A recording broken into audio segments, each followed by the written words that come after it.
ایک سال دریائے نیل نے مصر کے سرزمین کو سیراب نہ کیا۔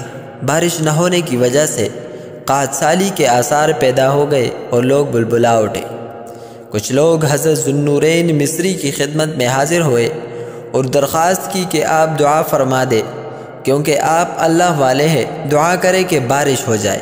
قحط پڑا تو مخلوق خدا کے ہلاک ہو جانے کا خطرہ ہے۔ جب لوگ چلے گئے تو حضرت ذو النورین مصری رحمۃ اللہ علیہ نے اپنا سامان سفر باندھا اور ملک بدین کی طرف نکل گئے۔ خدا کا کرنا ایسا ہوا کہ گٹا گر کے آئی اور کھل کر برسی، ہر طرف جل تل ہو گیا، قحط کا خطرہ ٹل گیا۔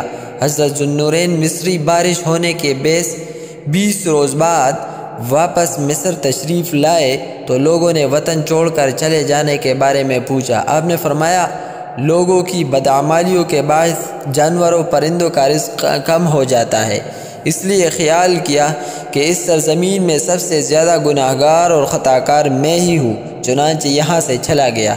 حضرت ذو النورین مصری کا یہ فرمانا ازراہ کسر نفسی تھا۔